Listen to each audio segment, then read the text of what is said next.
Commander, are you coming to check up on me? You look much better. How are you feeling? Dr. Chakwas assures me I am going to be fine. I was impressed with her knowledge of Asari physiology. You're in good hands. Dr. Chakwas knows what she's doing.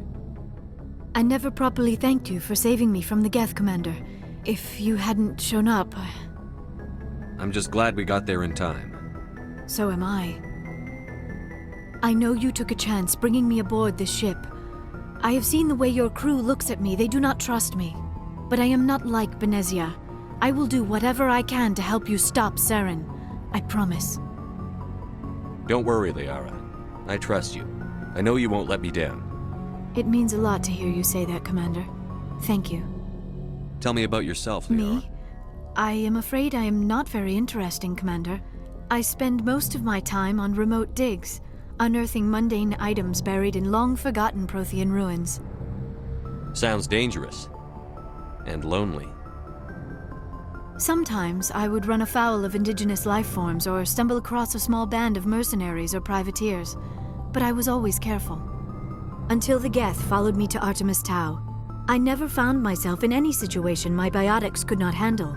As for the solitude, well, that is one aspect that most appealed to me. Sometimes I just need to get away from other people. You don't like other people? I suppose it comes from being a matriarch's daughter. People expected me to follow in Benezia's footsteps. They wanted me to become a leader of our people. Matriarchs guide their followers into the future. They seek the truth of what is yet to come. Maybe that's why I became so interested in the secrets of the past. It sounds so foolish when I say it out loud. It sounds like I became an archaeologist simply to spite Benezia. All children rebel against their parents. It's a natural part of growing up. Aha, you share the wisdom of the matriarch, Shepard. That is exactly what Benezia said when I told her of my decision. But there was more to it than that. I felt drawn to the past. The Protheans were these wondrous, mysterious figures. I wanted to know everything about them. That is why I find you so fascinating. You were marked by the beacon on Eden Prime. You were touched by working Prothean technology. Sounds like you want to dissect me in a lab somewhere. What? No! I did not mean to insinuate. I never meant to offend you, Shepard. I only meant that you would be an interesting specimen for an in-depth study. No, that's even worse. Calm down, Liara. I was only joking. Joking? Oh, by the goddess, how could I be so dense? You must think I am a complete and utter fool. Now you know why I prefer to spend my time in the field with data disks and computers. I always seem to say something embarrassing around other people. Please, just pretend this conversation never happened. Do you know why Benezia joined up with Saren? I don't understand it. She was always outspoken about the need for the Asari to become more involved in shaping galactic events. Maybe she thought allying herself with Saren would somehow be for the greater good in the long run. At least I hope so. This hurts you, doesn't it? None of this makes any sense to me. I have not spoken to Benezia in many years, but I know her, and this was not like her. Something changed. I'd like to know more about the Asari. We were the first species to discover the Citadel. We were instrumental in forming the Council, and we always strive to be the voice of peaceful cooperation in galactic disputes. My people believe we are all part of a single galactic community. Each species contributes something to the greater whole. Although we seek to understand other species, it seems few of them seek to understand us. The galaxy is filled with rumors and misinformation about my people. Like what? Most of the inaccuracies are centered around our mating rituals. My species is monogendered. Male and female have no real meaning for us. We still require a partner to reproduce. This second parent, however, may be of any species and any gender. I don't understand. Your species can mate with anyone? Mating is not quite the proper term, not as you understand it. Physical contact may or may not be involved, but it is not an essential element of the union. The true connection is mental. Our physiology allows us to meld with other beings. We can touch the very depths of their minds. We explore the genetic memory of their species. We share the most basic elements of their individual and racial identities. We then pass these traits on to our daughters. It is how we learn to grow as a species and how we develop a greater understanding of other races. What happens to your partner after the union? Every relationship is different. Some unions are a single encounter with both parents parting ways afterwards. Others can be more long-term. Sometimes an Asari and her partner will stay together for many decades. Do you know who Matriarch Benezia chose as her partner? She rarely spoke of her partner. Though I know my father, if you want to use that term, was another Asari. I thought you always needed another species to serve as one of the parents. Think about it, Shepard. If we were not able to mate with our own species, we would have died out long before we ever mastered spaceflight and left our homeworld. Union with our own kind is no longer common, not for the purposes of reproduction. Most Asari believe it weakens our species. Asari daughters inherit racial traits from the father species. If both parents are Asari, then nothing has been gained, or so conventional wisdom would hold. I am what is sometimes called a pureblood, though no Asari would ever be cruel enough to say the word to my face. It is a great insult among my people. It is possible Benezia's partner was embarrassed by their union. She may have been too ashamed to publicly acknowledge me as her offspring.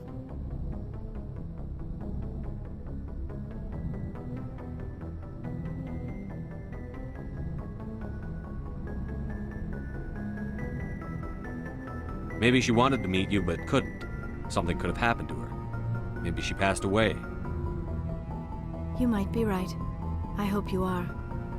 But I have no way to know for sure. Benezia never spoke of her partner. Whatever happened, it caused her too much pain to dwell on it.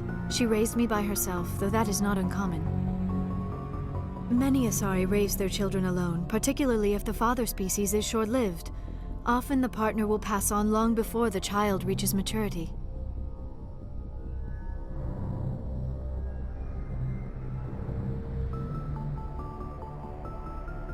You Asari live for 1,000 years.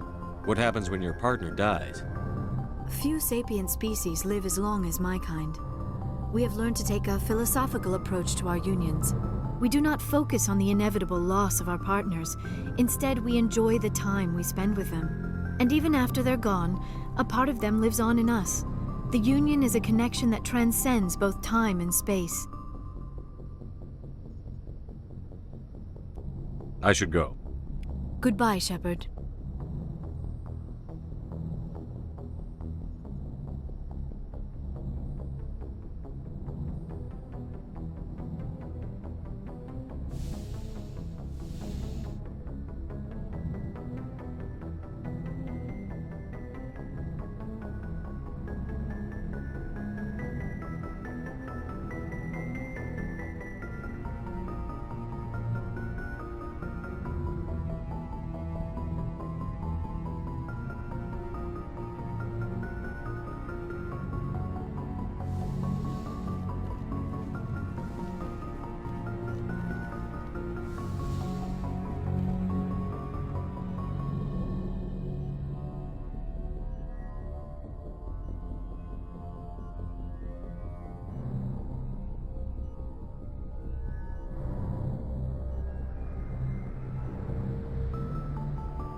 Anything you need, Commander?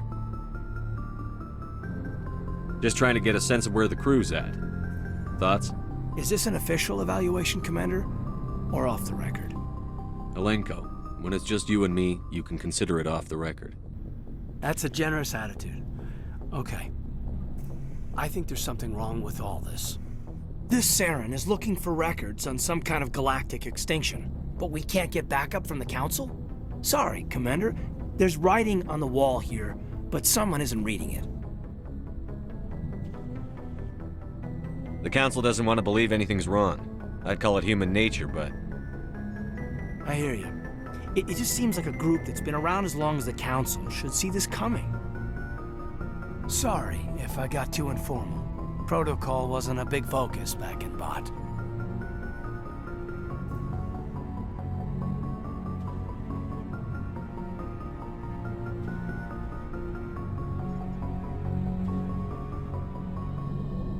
Tell me about it. Biotic acclimation and temperance didn't last past the airlock. To the kids they hauled in, it was brain camp. Sorry, hauled in is unkind. We were encouraged to commit to an evaluation of our abilities so an understanding of biotics could be compiled. There are worse results of accidental exposure to element zero in the womb. Beats the brain tumors some kids grew up with. Is there some question about how you were exposed? My mother was downwind of a transport crash. It was before there were human biotics, a little after the discovery of the Martian ruins. It only gets iffy around 63 when Kinetics was running out of first-gen subjects. Until then, they'd relied on accidentals. Bunch of guys in suits show up at your door after school, and next thing you know, you're out on Jump Zero.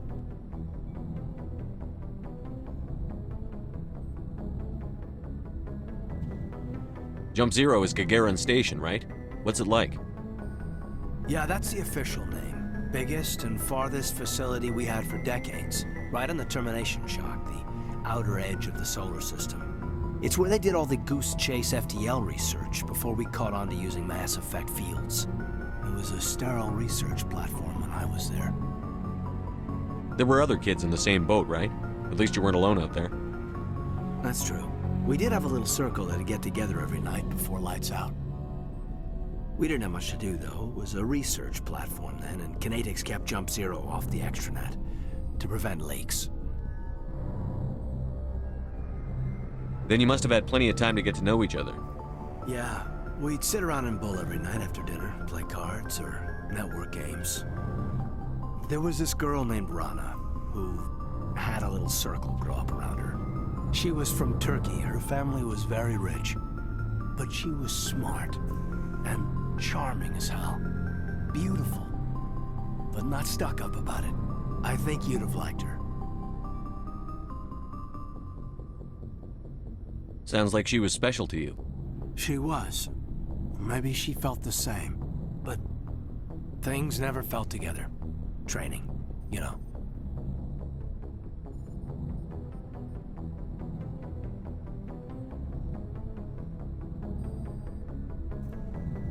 You know of any intentional exposures for certain? No one knows. Doesn't mean they didn't happen. As big as the exposures were, it was hard to track down accidentals. It was different then. No one knew the potential, so there wasn't a lot of regulation. Anything Kinetics did was gold. I'm not saying they intentionally detonated drives over our outposts, but in retrospect, they were damn quick on the scene. Jump Zero is a long way from home. What was it like? The grand gateway to humanity looks a lot better in the vids. But that's my own baggage, Commander. No bearing on this. Alenko, there's no regulation that says you can't be friends with your commander. I appreciate that, Commander. I just don't want you to think that I'm a whiner. Besides, I've got my past squared away.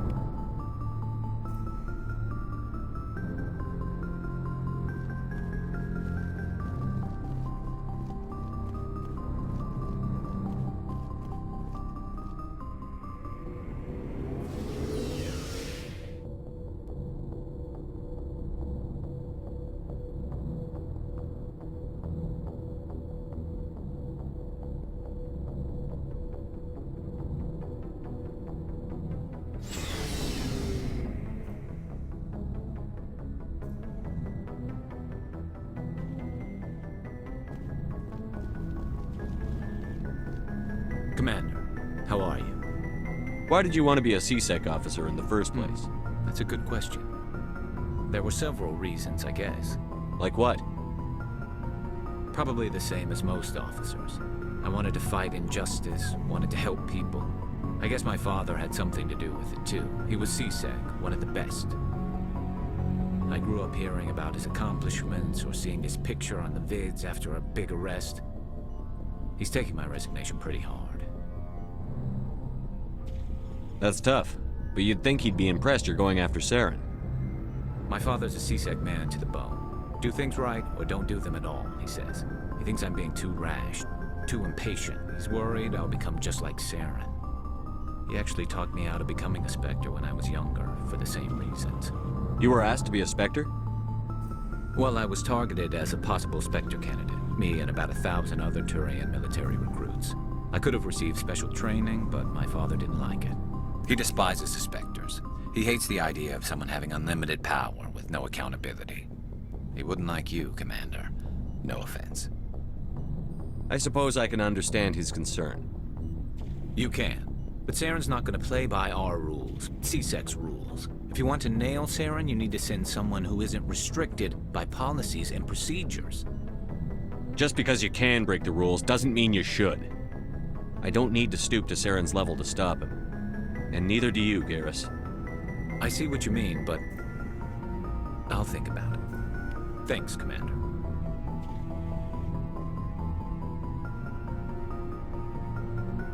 Commander, how are you? Commander, you have a minute to talk? I keep an open door policy. If you have any concerns, lay them on me. All right. I know things are different aboard the Normandy, but I'm concerned about the aliens, Vicarian and Rex. With all due respect, Commander, should they have full access to the ship?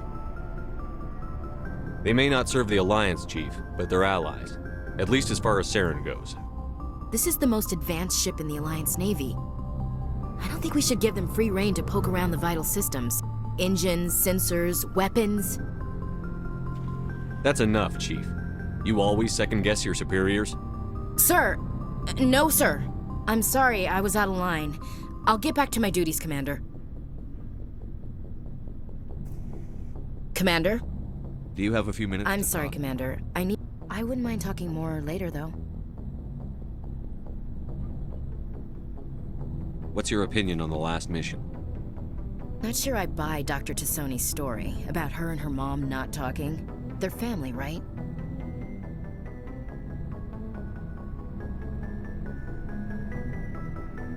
I think she's being straight with us. Or at least, I don't think she lies very often. Yeah, she's probably really bad at it. Hey, want me to ask her about her sex life? Might be illuminating. I don't think she's used to teasing. Good-natured or otherwise. No fun, Commander. Too bad those ruins got destroyed. I mean, they lasted thousands of years. That's impressive.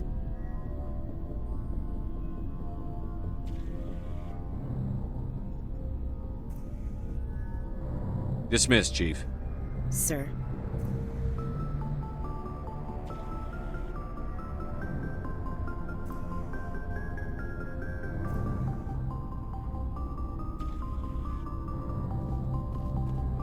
So, we've got Saren on the run.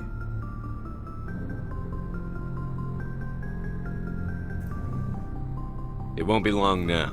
Saren's good, but I'm better. Good. He's rotten. To the core. I could tell as soon as I met him. Why didn't you tell me this sooner? I would've if I thought it was important.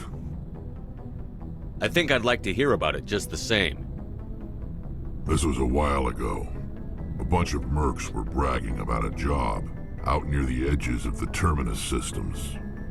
They said it paid well and the boss was never around to ride them. They said he was looking for more men, too. So I checked it out.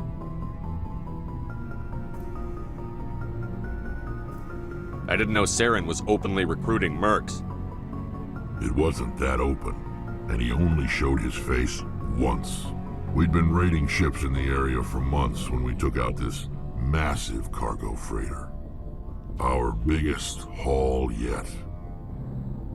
I was on board checking bodies for valuables, looking for some extra credits. That's when I saw him. What did Saren want with the ship? I don't know what he wanted. He was just moving through the ship, watching. A couple of the mercs called him by name, but he never spoke to them. Never spoke to anyone. I had a really bad feeling about him, so I got the hell out. Didn't even wait to get paid. What kind of cargo was the freighter carrying? What was Saren after? I don't know. All I saw on that ship was food and medical supplies. There were some basic weapons, but nothing big.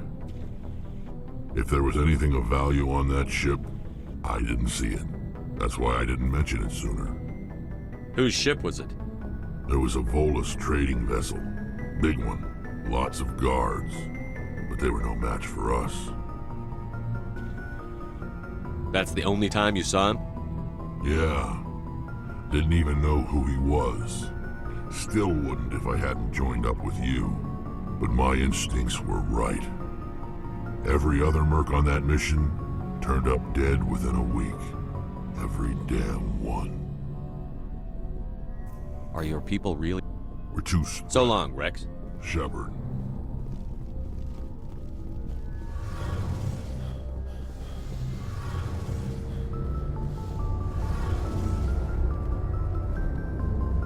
Oh, hello, Shepard.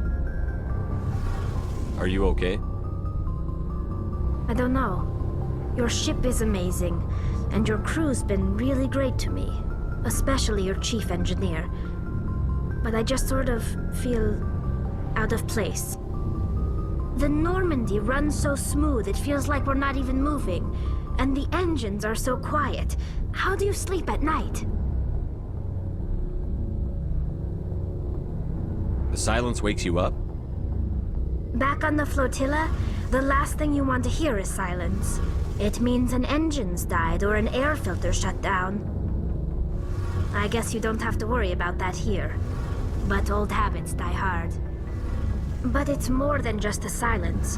This ship feels so empty. It's like half the crew is missing. Back home, I couldn't wait to go on my pilgrimage. I couldn't wait to get away from the crowds. Now that I'm out here, I kind of miss them. Sometimes we don't appreciate what we have until it's gone. That's true. I'm starting to wonder if that's what the pilgrimage is really about. It's given me a whole new perspective on my people and our culture. You know, there's always a few who go on their pilgrimages and never return. I always assumed something bad happened to them, but maybe they just wanted a different life. You do plan to return to the migrant fleet, right? I could never abandon my people, Shepard. I will go back eventually, but we have to stop Saren first. Otherwise, I might not have a home to go back to. I should go. See you later.